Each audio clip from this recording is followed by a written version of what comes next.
The Iranian president has instructed diplomats to pursue fair and equitable talks with the United States on its nuclear program, a step that officials hope will help de escalate rising tensions across the region.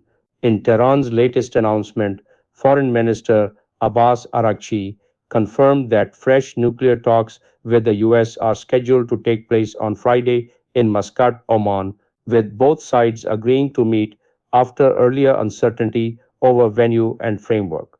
This development comes amid continuing U.S. military deployments in the region and repeated warnings from President Donald Trump about the consequences of Iran advancing toward a weapons capable program.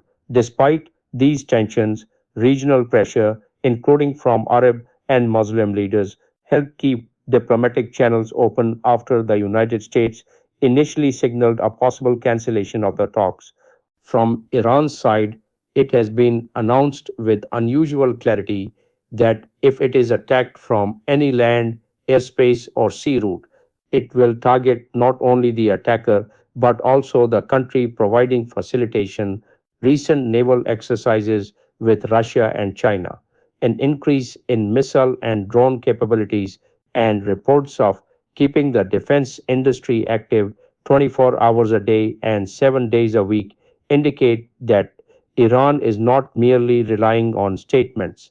A claim has also emerged that Iran has acquired the capability to launch a large number of drones simultaneously, which is crucial for maintaining the balance of power in the region.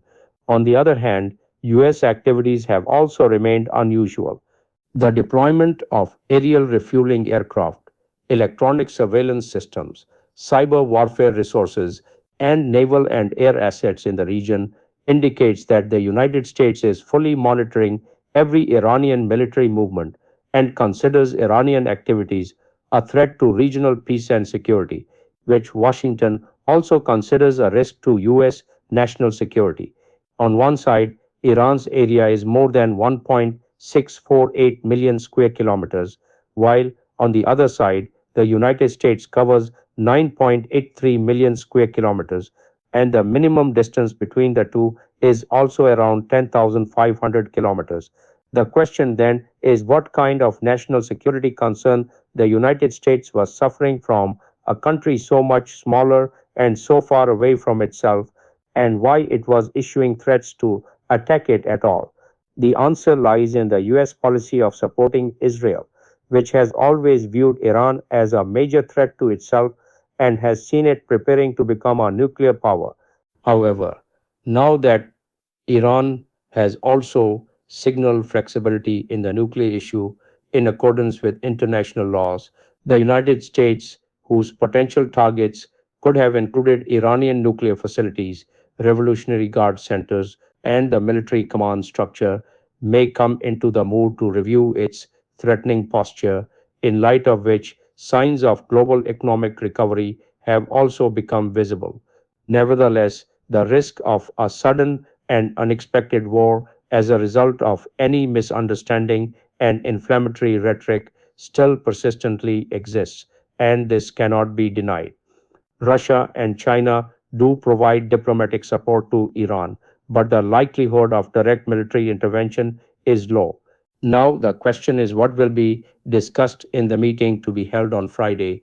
The United States wants to impose four conditions. First, that enriched uranium be transferred out of Iran. Second, that enrichment be halted. Third, that limits be placed on long range missiles. And fourth, that cooperation with regional proxies be ended.